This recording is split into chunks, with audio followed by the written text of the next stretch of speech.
SPB Radio. La radio qu'il vous faut.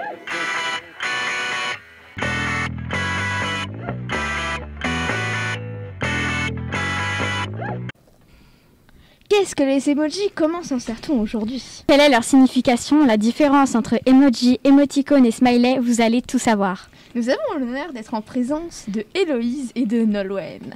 Bonjour. Bonjour. Alors, du coup, pour vous, quelle est la différence entre emoji, smiley et émoticône? Pour moi, déjà je me présente, je m'appelle Nolwenn. Pour moi, emoji, c'est ce qu'on envoie par message. Les smileys, c'est ce qu'on dessine avec les crayons bois. Et les émoticônes, je sais pas. Voilà. Alors, moi, je m'appelle Héloïse et je sais pas trop c'est quoi la différence. Alors, les smileys, ça a été créé en 1972. C'est formé de 2 yeux et une bouche et une tête ronde et jaune. En fait, c'est un peu comme ce que Nolwenn disait, c'est un peu... c'est le emoji iconique, genre le smiley sourire, comme on dit. Du coup, ça smiley. Alors, les emojis, c'est des petits bonhommes que l'on retrouve sur les téléphones et les tablettes. C'est ce que vous envoyez à vos amis, à vos proches. Et les émoticônes, c'est fait avec les caractères du clavier. Par exemple, virgule, barre en dessous, virgule. Ça fait un bonhomme avec des yeux. Voilà, c'est ça. Voilà. Est-ce que c'est plus clair pour vous? Oui, c'est plus clair. Oui. Merci pour votre explication. On va devenir intelligent à la fin. Ouais, c'est ça. Vous savez que le changement des couleurs des emojis, puisque maintenant sur les téléphones, emojis, oui, sur les claviers emojis, si on appuie longtemps, on peut changer de couleur. Et avant, c'est que depuis 2015, c'est-à-dire qu'avant, on n'en pouvait pas. L'emoji par défaut, c'était la peau blanche. Voilà. Et donc du coup, maintenant, on a accès à 6 couleurs et par défaut, c'est le jaune. Et ce qui est drôle, c'est que les emojis sont d'origine japonaise. Ah ouais? Comme ils sont jaunes, ok. c'est pour ça, on ne sait pas. Moi, je sais aussi que sur les iPhones aussi, il faut aller dans paramètres. Après, tu peux changer la couleur, tu peux les mettre en tout ce qui est mauve, bleu. Ça change de couleur. Ah oui, ouais, ça aussi, ouais, on peut. Et il y a aussi un petit fait amusant, c'est que statistiquement, les personnages blancs sont moins utilisés que les métis et que les noirs. En gros, Oui. ça voudrait dire que les noirs, ils ont l'habitude de changer la couleur de peau de leur personnage et les blancs, ils préfèrent laisser jaune. Après, sur les Samsung, je les vois pas trop vraiment souvent. Il y a plus d'emojis sur iPhone que sur Samsung. Donc, c'est peut-être parce que il y a un truc, je sais pas. Ouais, ça dépend des... Ouais. Comment, des systèmes. Oui, les systèmes. D'ailleurs, on verra plus tard. Et il y a un truc fascinant avec les emojis cœur, c'est qu'il y en a plein. Plein, mais ils ont tous une signification différente. Et ouais, en fonction de la couleur, ça change la signification. C'est compliqué, on peut s'y perdre. Oui. Par exemple, le cœur jaune. Comment vous l'utilisez-vous? Moi, je l'utilise par bonheur. Moi, je suis d'accord avec Héloïse aussi. Je l'utilise très rarement, mais que par bonheur. Ouais, c'est vrai que le jaune, c'est un peu la couleur du soleil, de la joie, du bonheur. De l'apaisement. C'est ça. Le jaune, ça représente le bonheur, mais aussi l'amitié. On l'utilise lorsqu'on veut envoyer une dose d'amour à un membre de notre famille ou à une amie ou un ami. Après, il y a le cœur vert. Alors, vous l'utilisez pourquoi? Moi, je l'utilise pour le bonheur, ça peut penser au trèfle. Moi, je l'utilise pour porter chance ou après, je l'utilise pas vraiment, mais ouais, comme un trèfle en fait. Je suis d'accord avec elle, j'utilise aussi très rarement. Ouais, c'est vrai. Et puis en plus, il y a déjà un emoji trèfle, donc c'est vrai que personnellement, le cœur vert, je l'utilise jamais. Moi, le vert, ça me fait plus penser à la nature. Ouais, aussi. Ouais. Et ben en fait, la signification officielle, on va dire ça comme ça, la couleur verte, ça représente la jalousie. Alors, personnellement, je savais pas du tout. Ah, moi non plus. On peut Moi non utiliser plus. cet emoji pour tenter de se réconcilier avec quelqu'un ou encore pour symboliser la nature, comme disait Charlie. Alors, je sais que sur tous les téléphones, il n'y a pas de cœur blanc. Oui. Mais est-ce que vous en avez un? Et si oui, comment vous l'utilisez? Comme tu veux, vas-y. Moi qui ai un iPhone, moi j'ai le cœur blanc. Ah bon? Oui. Moi j'ai l'iPhone, je l'ai pas. Mais je crois que c'est les... Ça dépend des iPhones. Oui, et puis ça dépend aussi des mises à jour. Parce que Oui. moi, je crois que j'ai pas la mise à jour et du coup, j'ai pas de cœur blanc. Voilà. C'était le Trop petit triste. moment. Donc, moi, j'utilise presque jamais. De toute façon, le blanc, ça me fait penser au chocolat blanc. La gourmande. Moi, ça dépend pour quelle occasion. Des fois, je l'utilise, je sais pas, pour des événements ou parce que je les aime bien, en amitié ou autrement. Après, ça dépend vraiment quand je l'utilise. Ouais, moi, le cœur blanc, je l'utilise énormément parce que je le trouve hyper beau. Mais il n'a pas une signification particulière pour moi. Après, en général, les emojis de couleur, enfin les emojis cœurs de couleur, on les envoie tous comme ça, t'envoies plein de cœurs d'affilée. Tu fais pas forcément vrai. attention à Ouais. leur signification. Mais c'est vrai que en fait, je suis la seule à pas avoir d'emoji blanc ici. Mon Bah, pauvre. en fait, au final, ce cœur, il représente l'amour, mais pur. Mais platonique. Par exemple, une maman, elle pourrait l'utiliser pour représenter l'amour qu'elle a pour son enfant. Oh, c'est Ah, beau. ok. C'est Ah, beau. je comprends Quel mieux. beau amour. Ah, tu vas devenir poète, Charlie, incroyable. Oui, ça va être ça. Après, il y a le cœur marron. Alors, le cœur marron, c'est sûr que c'est pas le chocolat. Parce que, non, mais après, il y a le blanc, il y a le marron, après, ils vont nous mettre le noir. J'y crois au chocolat, moi. Moi, je l'utilise vraiment, je l'ai jamais utilisé. Ouais, moi non plus. Je sais Ouais, pas moi. vraiment pourquoi en fait, à quoi il sert. Et bah, tu sais quoi, Nolwenn? Et bah, t'avais raison. Ça représente un cœur recouvert de chocolat. De toute façon, j'aurais sorti ça pour le cœur noir aussi. Il fallait. On l'envoie à quelqu'un quand on veut donner une dose d'amour, mais de façon légère. Bon, après, ça. Ouais. Personnellement, quand je veux donner de l'amour, je vais pas envoyer du marron, parce que moi, ça me fait pas forcément penser à Ouais, du moi, ça me chocolat. fait penser Moi, au j'aurais- dégoût plutôt. Hein. Ouais, Ce moi, serait ça me fait plutôt marrer, les emojis. Moi, j'utiliserais plus pour l'amour le cœur rouge ou rose, je sais pas. Après, quand t'as envie de montrer que quelqu'un a faim, faut envoyer des emojis où il y a de la... Ouais, il y a de La la nourriture. nourriture. Ouais, voilà. Comme ça, t'es sûr Il y a qu'il va une te ramener tablette de quelque chose. chocolat. Il va comprendre. Faut y croire. Ah bah, Nolwenn, on va te laisser l'honneur de parler en première. Alors, le cœur noir pour toi, ça signifie quoi? La trahison. Ça va être de la trahison, c'est sûr. S'il n'y a plus de chocolat, c'est la trahison. Moi, je dirais aussi la trahison ou peut-être aussi la peur ou un truc comme ça. Ouais, c'est ça. Moi, j'utilise surtout moi pour que j'aimais cette personne, mais que je l'aime plus ou qu'on se dispute. Le dégoût. Ouais, et tu vois, Voilà, le ouais. cœur, et ben il a moisi, du coup, il est tout noir. En fait, c'est un peu le bizarre. cœur qui est détruit, quoi. Ouais, c'est ça, Voilà. c'est exactement ça, ouais. Ah bah, en fait, pas du tout. Hein. C'est l'humour noir. On l'utilise pour indiquer que c'est une blague ou que c'est de l'ironie. Alors moi, personnellement, je l'utiliserai pas pour ça. Hein. On peut aussi l'utiliser pour représenter le deuil ou la peine. Hein. Ça me Ah. paraît déjà un peu plus logique. Hein. Oui. Que, désolé, mais dire c'est une blague, tiens, un cœur noir. C'est sûr que c'est quand même mieux d'envoyer un cercueil.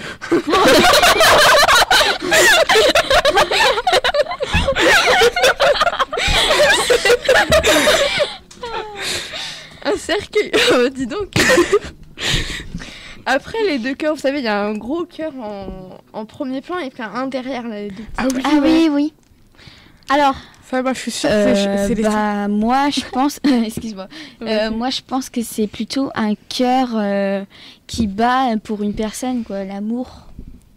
Moi, je suis sûre, c'est que t'as deux sentiments en même temps. Enfin, tu l'aimes, mais en même temps, tu peux avoir un autre sentiment. Ah oui, le cœur partagé. Oui, voilà. Comme en anglais. Bah, la signification officielle, c'est on envoie les deux cœurs à quelqu'un dont l'amour est mutuel. Donc en fait, c'est les deux cœurs de la personne qui sont représentés. Mais c'est vrai que moi j'aime bien l'explication de cœur partagé, c'est vrai que c'est une bonne idée. Ouais. pour par exemple... Pardon, vas-y. Ça peut être aussi pour notre meilleur ami ou alors pour notre partenaire. Oui. Ouais, bah Oui. moi, je l'enverrai plus pour ma meilleure amie après. Si je Ouais, dois moi l'envoyer. aussi. Ensuite, le cœur emballé. Ah non, mais là, il faut que je réagisse. Mais ça, c'est une boîte de chocolat. Non, elle va tout le temps nous parler de chocolat. Non, mais sérieux, on a fait ça à la Saint-Valentin. Ça, c'est pour la Saint-Valentin. T'envoies ça pour la Saint-Valentin, c'est où? Moi, je pense que c'est plutôt... c'est un peu comme l'autre. Je sais pas, c'est un peu la même signification, je pense. C'est quel l'autre, tu disais? Comme celui que vous Les deux venez cœurs. juste de dire, l'autre cœur, Ah oui, rose. Je pense que en fait, c'est un cœur qui est partagé en deux. Le cœur cadeau, tu penses que c'est un cœur partagé en deux? Ouais, en fait, il donne son cœur, quoi. Ah oui, ouais, d'accord. Bah, de base, on envoie ça à quelqu'un qui est, qu'on dit qui est dévoué, donc c'est un peu ça, on donne son cœur, ouais. Bon, on va passer sur les emojis. Alors, on s'est posé la question, il y a des emojis, on ne sait pas comment les interpréter. Du coup, on a fait une petite liste et le visage renversé, ou le visage à l'envers, Ouais, c'est le sourire, mais avec la tête à l'envers. Ah Ah oui, oui, je oui. vois. on ne sait pas trop comment l'utiliser. Vous l'utilisez comment? Personnellement, je l'utilise pas, mais je pense que si je devais l'utiliser, c'était pour genre... Non, je suis pas bien, mais je fais genre que je suis bien. C'est un truc comme ça. Ah oui, ouais, je vois ce que tu veux dire. Ah oui, bah moi, en vrai, c'est comme Nalouen. Je l'utilise pas du tout. Mais je pense que si je l'utilisais, c'est plutôt pour montrer que je suis vraiment triste à l'intérieur de moi. C'est un peu comme Nalouen. Comme un deuil. Comme un deuil. Ouais, voilà. c'est genre un faux sourire un peu. Oui, voilà. C'est Sauf que- c'est triste tout ça. Hein. Ouais, j'avoue. Oui. Mais c'est vrai que moi, franchement, celui-là, je sais jamais comment. Du coup, je sais pas, j'ai jamais compris à quoi il servait. Du coup, j'ai jamais utilisé. Moi, je l'utiliserais pour une blague plutôt. Ouais. Genre, c'est de l'humour, du coup, c'est un peu tête à l'envers, un peu drôle. Ouais, c'est ça, c'est Ouais. exactement ça. En fait, Oui. la signification du cœur noir avec l'humour noir, justement, j'enverrais ça pour faire non, en fait, c'est une blague. Eh ben, Oui. c'est je n'étais pas sérieux. Je ne suis pas sérieux. Donc, ce message est soit affirmatif, il équivaut soit à de l'ironie ou une blague, ou bien on raconte une bêtise et on plaisante, ou bien on réagit à une histoire amusante. Voilà, finalement, c'est un peu comme. Ouais, c'est ce que j'avais dit. Mais c'est vrai que. c'est un peu son ce que vous dites. Mais c'est vrai que ça pourrait se correspondre aussi à ça. Je sens que le soir, on va tous mettre des emojis. Bah, Les autres, ils vont rien comprendre. Nous, on a tout compris. Nous, on va crâner devant nos parents. Ah, tu savais que ça veut dire ça? Ah bah non. On va faire les intellos devant la famille. Le visage sans bouche, pour vous, ça veut dire quoi? Alors ça veut dire qu'il a pas la réponse. Clairement, ça veut dire qu'il a pas la réponse. Ah ouais, genre, je sais pas quoi. Voilà, une question, il fallait faire quoi là? Je sais pas. Et bah moi je dirais plutôt que c'est par exemple quelqu'un qui veut pas vraiment parler, qui a peur de dire ce qu'on veut, donc il parle pas, il a pas de bouche en fait, il veut plus du tout parler. Ah oui, c'est vrai que ça peut être aussi ça, ouais. L'emoji sans bouche, il symbolise le silence. Par exemple, l'interlocuteur ne peut ou ne veut rien dire de plus sur un sujet spécifique. Il est utilisé dans une discussion difficile, pénible ou désagréable. Imagine ce qu'il dirait s'il avait une bouche, là. Finalement, c'est un peu ce que Héloïse disait. Un peu comme si il savait tout mais c'est une tombe. Voilà, c'est ça. Ouais, ou alors quand il y a un secret de quelqu'un, je dis non, je dis rien. Bon, merci de nous avoir écoutés. Merci de votre présence De sur rien. le plateau. Et ben merci. On avait été avec des invités de qualité. Exceptionnel. Merci à vous aussi. Ah ouais? Ah, de rien. Comme ça, on a appris des choses incroyables. Oui. Ouais, moi je sens que ce soir, j'allais voir est-ce qu'il y a le cercueil en emoji. Oui, il y a.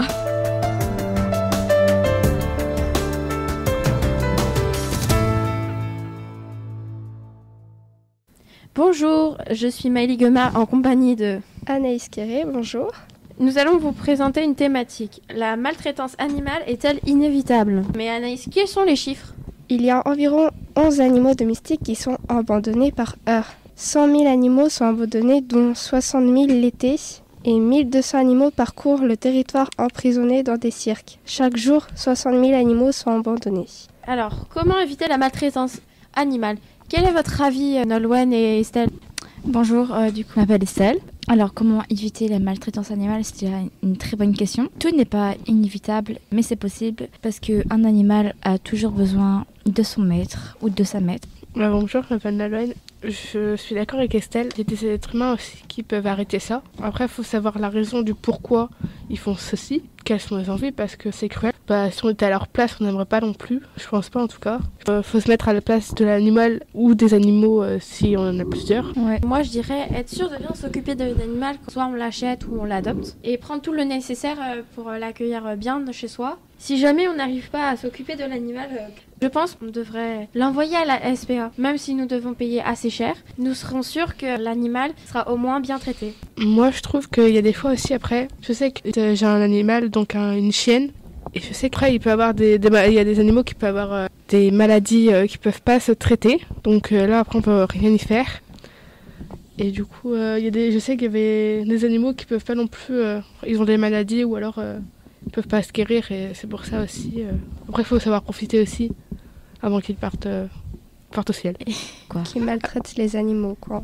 Voilà, c'est ça. Après, moi, je vais rajouter aussi une chose, c'est que si en été, du coup... il y a des fois aussi, quand nous, humains, on part faire les courses, faut au moins garer la voiture à l'ombre si on a un animal ou même un enfant dedans et laisser une fenêtre ouverte parce que là, après l'animal ou l'être humain dedans peut suffoquer et en mourir. Très bien. Moi, je pense qu'il devrait être obligatoire que tous les animaux aient une puce électronique. Et si les propriétaires de l'animal ne payent pas pour mettre une puce dans leurs animaux, ils recevraient un montant de moins ou de plus de 600 €. Enfin, en amende. Ouais. Que penses-tu, Anaïs Bah, moi, je pense que oui, c'est bien s'ils ont une amende parce que ça se fait pas de maltraiter les animaux comme ça. Après, je pense que les animaux ne doivent pas être abandonnés. Si tu frappes un animal, on va dire, c'est comme si tu frappais quelqu'un, en fait. Faut se mettre un peu à la place de l'animal parce qu'il souffre, voilà, faut un peu faire attention. Et beaucoup d'animaux se font abandonner, donc je pense qu'il faut arrêter ça parce que c'est plus trop possible. Je suis d'accord.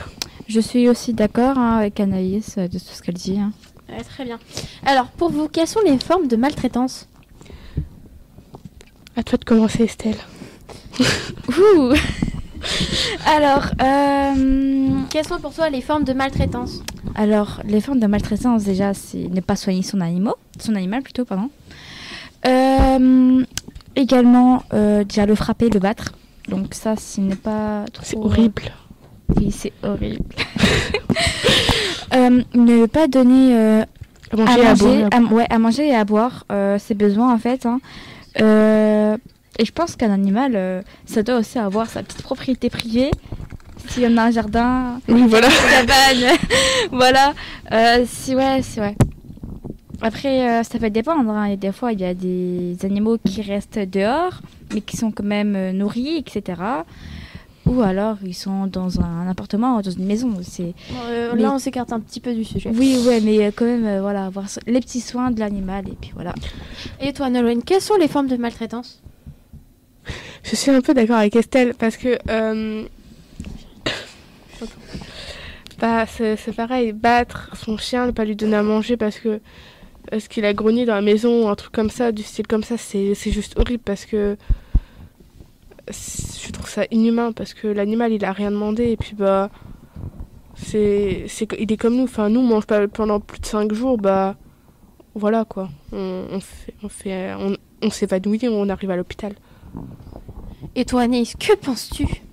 Moi je pense aussi comme Nolwenn et Estelle. Parce que c'est vrai que même si un chien qui fait une bêtise ou n'importe quel animal qui fait une bêtise ou qui grogne comme Nolwenn a dit, c'est pas une raison en fait pour maltraiter l'animal.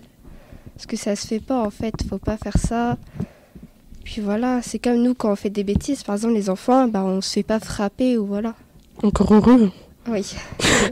Non, merci.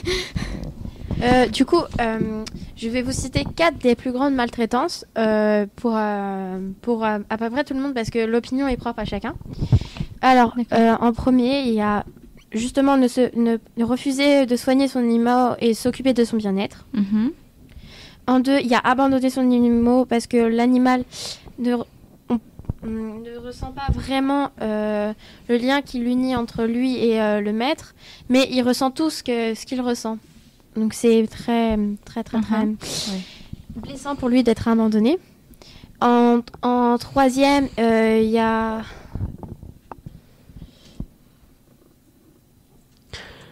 de ne pas nourrir son animal. C'est en fait, il va pas durer longtemps, toujours. Et la quatrième, en fait, c'est propre à chacun, selon votre opinion. Du coup, nous allons vous demander. Maintenant, nous allons du coup répondre à notre question. Alors, pour vous, la maltraitance est-elle inévitable? Je commence par ma chère camarade. Vas-y. Oui, pour moi, c'est inévitable, la maltraitance. Enfin, on peut ne pas maltraiter un animal parce que voilà, ça se fait pas. Si on achète un animal, pour moi, faut le respecter. Il n'y a pas à l'acheter puis pour le faire souffrir. En fait, t'achètes un animal, c'est pour avoir quelqu'un qui t'aide, qui est là pour toi, et pas pour avoir un animal à qui tu le tapes ou à qui tu t'énerves quand t'es pas bien. En fait, il est là pour te réconforter. Il est là si tu es seul, voilà. Donc oui, pour moi, on peut ne pas abandonner les animaux et les maltraiter. Et vous, et toi, cher Nolwenn, que penses-tu? Alors moi, je suis d'accord avec Anaïs. Après, c'est peut-être pas inévitable parce que aussi après, c'est sûr qu'on saura pas. Il y aura toujours des animaux qui vont se faire battre, séquestrer ou je sais quoi encore. Ça, c'est pas inévitable, mais on peut quand même empêcher. On peut empêcher.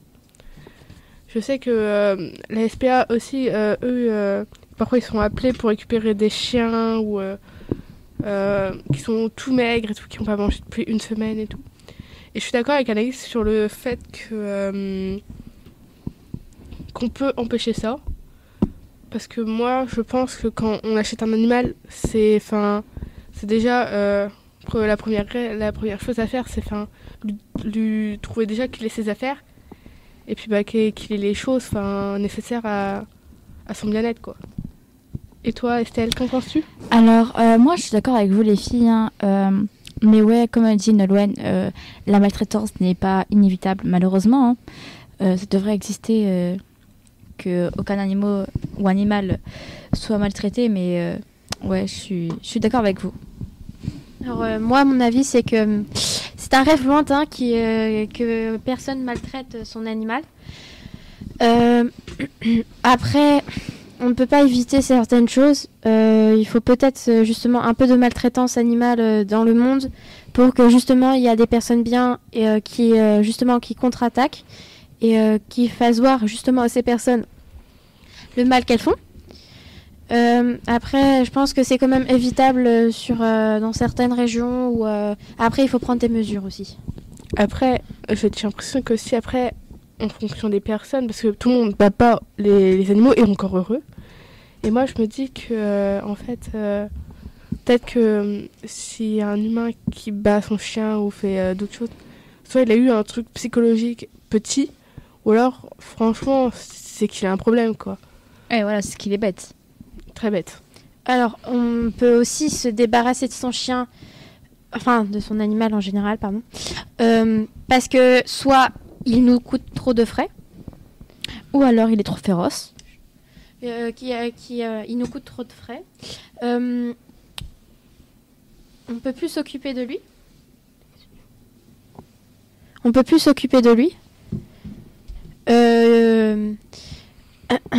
Comment dire? On peut éviter aussi. On veut essayer. Justement, s'il nous coûte trop de frais, qu'on veut quand même le placer dans une meilleure famille, on peut aussi le vendre. Mais certains gens appellent ça une forme de maltraitance animale. Voilà. Vous ferez quoi si jamais vous pouvez vraiment plus vous occuper de votre animal? Bah moi personnellement, je le mettrais dans une SPA, parce que je pense que là-bas c'est le meilleur soin pour l'animal, parce que voilà quoi, je vais pas aller abandonner un chien ou un animal, hein, oui, peu n'importe, hein, mais non. Ou alors on le vend ou on lui donne une animalerie qui pourra s'occuper et revendre le chien en toute sécurité et donner ça à sa nouvelle famille. Alors moi je suis d'accord avec Estelle sur un point. Par contre l'animalerie je suis pas d'accord parce que moi je trouve ça ultra triste l'animalerie parce que en fait ils sont fermés dans une cage et puis ils voient les humains passer et il y a des humains, ils les caressent, c'était là.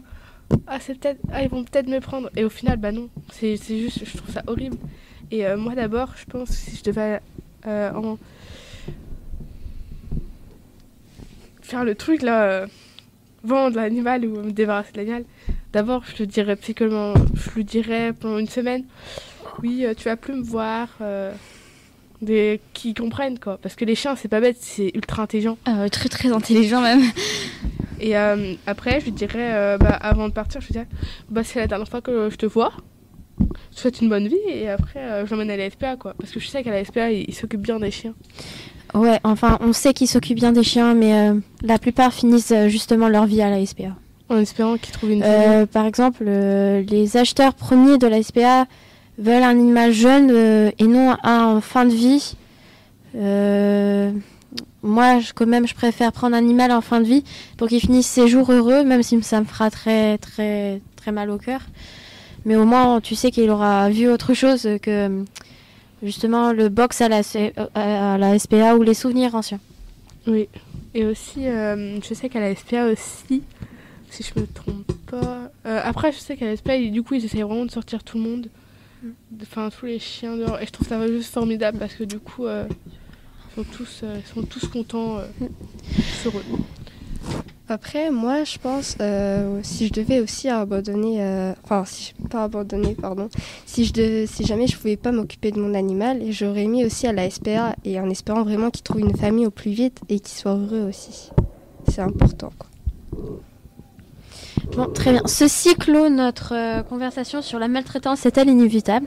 Nous voulons aussi vos avis là-dessus. Vous pouvez nous répondre en message.